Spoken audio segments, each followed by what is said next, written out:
बिस्मिल्लाहिर्रहमानिर्रहीम। अस्सलाम वालेकुम। अल्लामा राजा नासिर अब्बास साहब जो मजलिस बातुल मुस्लिमीन के सरबराह हैं, वो एक बहुत अहम पिटीशन लेके आए थे। ये पिटीशन 8 फरवरी के हवाले से अहम तरीन पिटीशन थी और ये पिटीशन बहुत पहले किसी को करनी चाहिए थी। ये पिटीशन तहरीक इंसाफ को करनी चाहिए थी, लेकिन आज ये पिटीशन की अल्लामा राजा नासिर अब्बास साहब ने। और मैं जब तनकीद करता हूँ पीटीआई की लीगल टीम पर, तो उसकी वजूहत यही होती है कि पीटीआई बहुत सारी फ्लॉज छोड़ जाती है, बावजूद इसके कि उनके पास बड़ी तगड़ी लीगल टीम है, बहुत से वकला हैं, बावजूद इसके कि उनमें से अक्सरियत सिंसियर हैं, पार्टी के साथ सिंसियर हैं, इमरान खान साहब के साथ सिंसियर हैं, लेकिन मसला यह है कि वो कई ऐसे बड़े बड़े ब्लंडर्स कर जाते हैं जो कि उनको नहीं करने चाहिए। अब आप देखें कि आज अल्लामा राजा नासिर अब्बास साहब ने जब इस मामले को चैलेंज किया कि इलेक्शन कमीशन ऑफ पाकिस्तान को 14 रोज में फॉर्म 45 जारी करने चाहिए थे, नहीं किए।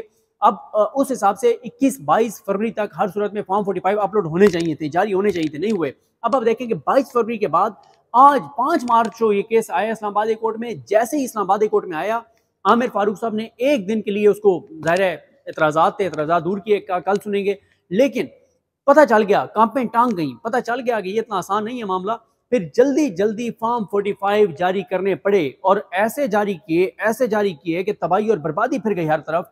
हर चीज़ सामने खुलकर सामने आ गई कि जनाब ये तो सारी ड्रामे जितनी जल्दी में वो किया गया कि ज़ीरो को 9 बना दिया गया, एक के पीछे, यानी मिसाल के तौर पे 100 वोट हैं तो एक लगा के 1100 कर दिया, 200 वोट हैं तो 2 पीछे लगा के, और जो है वो वोट 2200 कर दिए गए। तो ये सारी चीज़ ब्लंडर इसलिए हुआ कि जल्दी जल्दी करने पड़े, क्योंकि पीछे ये मामला था कि इस्लामाबाद कोर्ट ये मामला पहुंच गया था, क्लियर ये मामला था, कैटेगोरिकल मामला था, फरार इससे मुमकिन नहीं था। तो इसलिए इन्होंने जल्दी जल्दी वो जारी किया और इनसे हमाकत ये हो गई कि जल्दी में ये बहुत बड़ा ब्लंडर कर गया। और उस बड़े ब्लंडर में अब चीज़ें जो हैं वो सारी एक्सपोज हो गई हैं, सारी चीज़ें जो हैं वो सारी वारदातें जो हैं वो पकड़ी गई हैं। अब दूसरा मामला ये था कि आज 2 रुकनी बेंच था, जस्टिस मियां गुल हसन औरंगजेब साहब और उनके साथ थे जस्टिस अरबाब मोहम्मद ताहिर साहब। मामला यह है कि आमिर मुगल साहब जो इमरान खान साहब के बड़े बाएतमाद साथी हैं और पीटीआई के लिए बहुत कुछ उन्होंने किया। उन्होंने अली नवाज अवान साहब ने इस्लामाबाद की हद तक, इस्लामाबाद में जितने भी पीटीआई के 2 साल तक प्रोटेस्ट होते रहे, उसमें जो लोग निकालने की जिम्मेदारी थी वो अली नवाज अवान साहब और आमिर मुगल साहब की होती थी। आमिर मुगल साहब को इमरान खान साहब ने टिकट दिया, आमिर मुगल साहब जीत गए, लेकिन उनको हरा दिया गया और अंजुम अकील साहब फॉर्म 47 के मुताबिक जीत गए। अच्छा, वो तो एक मामला अलग है जो उनका मामला चल रहा है अदालतों में, लेकिन जो दूसरा एक इंपॉर्टेंट मामला था वो ये था कि आमिर मुगल साहब जो हैं वो 6 फरवरी को जाते हैं वहाँ पे अपनी ज़मानत करवाने के लिए, ज़मानत कबल अज़ गिरफ्तारी करवाने के लिए जाते हैं एटीसी कोर्ट में। अबू अल हसनात जुल्करनैन साहब जो जज हैं, जो साइफर केस में भी जज हैं, जिनके फैसले का बड़ा आज भी पोस्टमार्टम किया बैरिस्टर सलमान सफदर साहब ने अबू अल हसनात साहब के, क्योंकि साइफर केस में उन्होंने इमरान खान साहब को और शाह महमूद कुरैशी साहब को सजा सुनाई। वो भी बड़े एक कहानी है कि उन दोनों को कहा कि इधर देखो मेरी तरफ, तुम्हें भी 10 साल सजा देता हूँ, तुम्हें भी 10 साल सजा देता हूँ, और इस तरह से उन्होंने सजा सुनाई। अब उन्हीं अबुल हसनात साहब जो हैं वो एटीसी के जज हैं, इस दहशतगर्दी अदालत इस्लामाबाद के जज हैं।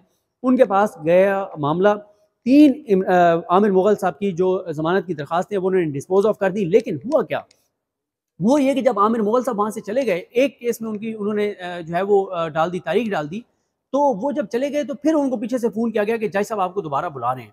उस वक्त तक वो जा चुके थे, तारीख पड़ चुकी थी। अब हुआ ये कि जज साहब ने क्या किया कि जब वो एडजन कर चुके थे, तारीख दे चुके थे, उन्होंने जज साहब ने क्या किया कि जज साहब ने आमिर मुगल साहब की ज़मानत जो है वो उन्होंने मुस्तरद कर दी और उनके जो है वो गिरफ्तारी का हुक्म दे दिया। अब इस मामले में ये हुआ कि बड़ा हैरानकुन था कि एक बंदा या तो आया ना आया होता, आप उनकी ज़मानत खारिज कर देते। ये क्या बात है कि आपने उनकी ज़मानत खारिज कर दी है। दूसरी बात यह है कि अगर वो नहीं आया था तो आपने 3 केस डिस्पोज ऑफ कैसे कर दिए, और वो 3 केस इस तरह से डिस्पोज ऑफ किए कि उसमें कहा गया कि जनाब वो इनकी गिरफ्तारी मतलूब नहीं है तो डिस्पोज ऑफ कर दिए। एक में जो है वो उनकी वो कर दिया गया कि उनकी ज़मानत खारिज कर दी गई। इसमें जज साहब के कंडक्ट पे सवालात उठ गए। आईओ ने भी बयान दे दिया, आईओ ने भी बताया, जो आईओ था पुलिस का, उसने ये बयान दिया कि बिल्कुल आमिर मुगल उस दिन आया था। ये मामला आज जिन 2 जजेस के सामने आया, उन्होंने कहा कि इस केस का जो फैसला है उसमें कंसिक्वेंसेज होंगे, नताइज होंगे जज के लिए। ये वो जज हैं जो एटीसी के जज हैं, जिनके पास दर्जनों बीसियों इमरान खान साहब और पीटीआई के केसेस हैं, लेकिन मेन केस उन्होंने जो फैसला किया वो साइफर केस का किया है। अब इसमें अदालत ने आज जो है वो पीटीआई के वकला से रिकॉर्ड मांगा है। शोएब शाहीन साहब भी पेश हुए, न्याजुल्लाह न्याजी साहब पेश हुए, और न्याजुल्लाह न्याजी साहब ने बड़े ज़बरदस्त अंदाज से उन्होंने अदालत को ब्रीफ किया कि उस दिन हुआ क्या था, हर चीज़ बताई है। और फिर एक चीज़ और बताई न्याजुल्लाह न्याजी साहब ने, उन्होंने ये कहा कि इस केस में 7 लोगों की ज़मानतें पहले कन्फर्म हो चुकी हैं, तो जब 7 की ज़मानतें कन्फर्म हो चुकी हैं तो इनकी भी ज़मानत कन्फर्म होनी थी। इनकी तो ज़मानत खारिज हो ही नहीं सकती थी, मुस्तरद हो ही नहीं सकती थी। दूसरा उन्होंने सारा उस दिन का एक्सप्लेन किया कि उस दिन क्या हुआ था, कैसे हम गए, कौन कौन था, सारी चीज़ें नियाज़ुल्लाह नियाज़ी साहब ने बताई। अदालत ने बड़ा गौर से उनको सुना और फिर जजेस ने अब नियाज़ुल्लाह नियाज़ी साहब से कहा है कि आप हमें मुकम्मल रिकॉर्ड दें कि किस किस तारीख को किन किन की बेलें कन्फर्म हुई हैं और वो हमें 3 FIR बताएं जिनमें ज़मानतें कन्फर्म की गई हैं। पुलिस के आईओ वहाँ पर मौजूद थे, उनसे पूछा गया कि आपको उनकी गिरफ्तारी क्यों चाहिए, उन्होंने कहा पिस्टल रिकवर करने हैं, गाड़ियों को जलाई गई हैं, लैपटॉप को जलाए गए हैं। उन्होंने कहा अच्छा आपने जलते हुए लैपटॉप इनसे रिकवर करने हैं। तो इस तरह की उन्होंने एक तरह से बड़े सख्त सवालात भी किए आईओ से। लेकिन असल ये जो मामला है वो जा रहा है जज अबुल हसनात सिकंदर जुल्करनैन साहब की तरफ, जिन्होंने साइफर केस तेजी से चलाया, जिन्होंने इमरान खान साहब का हक के दिफा खत्म किया, जिन्होंने इमरान खान के वकला को माइनस करके साइफर केस में और सरकारी वकील लगाया और उनके जरिए मलिया मेट कर दिया सारा इंसाफ का मामला और सारी चीज़ें। तो अब ये जो इसमें मामला हुआ है वो ये है कि इस केस में अब जजेस ने कहा है कि हम इसका जो फैसला देंगे वो तफसीली एक जामे कम्प्रीहेंसिव एक चीज़ होगी, एक जामे फैसला होगा और जज के लिए भी कंसिक्वेंसेज होंगे। ये बड़ा इंपॉर्टेंट है, आपके कंसिक्वेंसेज क्या होंगे जज के लिए ये देखना होगा, क्योंकि ये मामला बड़ा सेंसिटिव है कि अदालत ये कह रही है कि जब एक मुलजिम आया है आप कैसे उनकी दरख्वास्त जो है वो खारिज कर सकते हैं। और आप क्योंकि उसमें एक चीज़ ये बताई जा रही है कि जब जज साहब ने तारीख दे दी तो उसके बाद कुछ लोग पहुंच गए थे जज साहब के पास, और जब वो जज साहब के पास पहुंचे तो उसके बाद ये इल्ज़ाम PTI वाले लगा रहे हैं कि वो जब कुछ लोग पहुंचे जज साहब के पास तो उसके बाद जज साहब ने कहा कि नहीं नहीं इसको बुलाएं, और PTI वाले ये कहते हैं कि जज साहब ने वहाँ पे आमिर मुगल को बुला के गिरफ्तार करवाना था। ये PTI वालों का इल्ज़ाम है।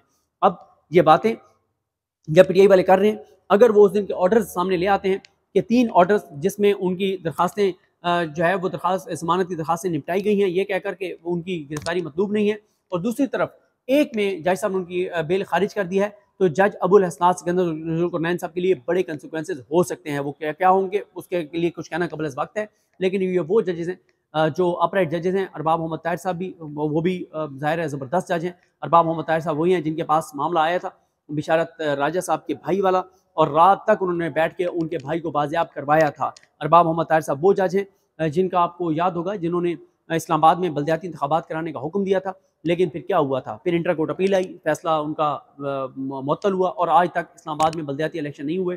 हालांकि अरबाब मोहम्मद ताहिर साहब हर सूरत में इलेक्शन कराना चाहते थे, बल्दियाती इलेक्शन ऑर्डर भी उन्होंने कर दिया था, लेकिन नहीं हुआ। तो ये देखिए इस सारी सूरत हाल में मैं आपको बताऊँ तो मुझे चीज़ें बड़ी चेंज होती हुई नज़र आ रही हैं कि अदालतों के सब्र का पैमाना लबरेज हो गया है। ज़ाहिर है चीफ जस्टिस आमिर फारूक साहब वो बड़ा तहम्मुल से और बड़ा वो और तरह से चीज़ों से को देखते हैं, उनका ऑर्डर उस तरह से नहीं है जैसे उनके अलावा बाकी तमाम जजेस के हैं। मोहसिन अख्तर कैनी साहब को देखें, मोहसिन अख्तर कैनी साहब ने जो है वो 2 ऑर्डर्स किए, नहीं आ रहे थे, फिर प्राइम मिनिस्टर अनवरुल्लाह काकर को आना पड़ा, बड़ी सख्त उनके ऑब्जर्वेशन हैं, सख्त रिमार्क्स हैं, सख्त ऑर्डर्स हैं लापता बलोच तलबा के मामले में। बाबर सत्तार साहब देख लिया आपने, उन्होंने DC को, SSP ऑपरेशंस को और SHO को सजा सुना दी। फिर इसी तरह से आप देखें कि मियां गुल हसन औरंगजेब साहब जो हैं उन्होंने साइफर केस में बड़े दबंग ऑर्डर्स करते रहे। फिर बाबर सत्तार साहब अभी उसमें जा रहे हैं, वो जो ऑडियो वाला मामला है, ऑडियो रिकॉर्डिंग वाला वो सारा मामला है, उसके ऊपर उनके बड़े सख्त ऑब्जर्वेशन आ रहे हैं, बड़े सख्त ऑर्डर्स आ रहे हैं, वो सबको तलब कर रहे हैं, चीज़ें आगे बढ़ा रहे हैं। तो इस्लामाबाद हाई कोर्ट में बहुत बड़ी बड़ी डेवलपमेंट्स हो रही हैं, और आज की 4 डेवलपमेंट्स बता रही हैं कि अब चीज़ें इतनी आसान नहीं हैं, और अदालत और जजेस के सब्र का पैमाना लबरेज हो रहा है और चीज़ें किसी और तरफ अब जा रही हैं। अब जजेस उतने तहम्मुल और बर्दाश्त से काम नहीं ले रहे, उनके तहम्मुल, बर्दाश्त और ज़ब्त का पैमाना जो है वो लबरेज हो चुका है, ज़ब्त उनका जवाब दे रहा है। तो ये 4 आज की डेवलपमेंट थी इस्लामाबाद हाई कोर्ट से। बाकी पॉलिटिकल आज मैं तो सारा दिन इस्लामाबाद हाई कोर्ट रहा, जाके देखेंगे पॉलिटिकल क्या चल रहे हैं, क्या चीज़ें हैं, किस तरह से हैं। और ख़ास तौर पे आज का दिन बड़ा इंपॉर्टेंट था कि आज अडयाला जेल में इमरान खान साहब के साथ जो मुलाकात हुई है उसमें देखते हैं कि उधर से खबरें क्या निकली हैं, अंदरूनी खाना क्या हुआ है, यानी बाहर तो आके जो उन्होंने मीडिया टॉक की थी वो भी सुनेंगे, उसमें क्या बात हुई है, लेकिन असल तो पता चलेगा कि अंदर क्या हुआ है, अंदरूनी कहानी क्या है। क्योंकि जो लोग मिल के आते हैं बहुत सारी चीज़ें वो उस तरह से मीडिया के साथ शेयर नहीं करते, लेकिन जब हमारी उनसे बात होती है तो वो अंदरूनी कहानी बता देते हैं, इमरान खान साहब का मूड क्या था, रवैया क्या था, मिजाज क्या था। वो कि एक चीज़ मैं आपको बता दूं कि खालिद यूसुफ चौधरी साहब ने बताया है कि इमरान खान साहब जो हैं उनका चेकअप के लिए कहा गया, डॉक्टर आसिम यूसुफ का इजाज़त दी जज साहब ने, और डॉक्टर समीना नियाजी जो डेंटिस्ट हैं उन्होंने इमरान खान साहब के मुआयने के लिए जाना था। इमरान खान साहब के दांतों का कोई इशू था, लेकिन नहीं दिया गया, इजाज़त नहीं दी गई, और अब उस पर खालिद यूसुफ चौधरी एडवोकेट जो हैं वो कंटेम्प्ट मूव कर रहे हैं सुप्रीटेंडेंट के खिलाफ कि इमरान खान साहब का मेडिकल चेकअप जो है वो कराने की इजाज़त नहीं दी गई। तो अब देखते हैं हमारा चीज़ें किस तरह आगे बढ़ती हैं। मुझे अपनी दुआ में याद रखें। अल्लाह हम सबका हामी नासर।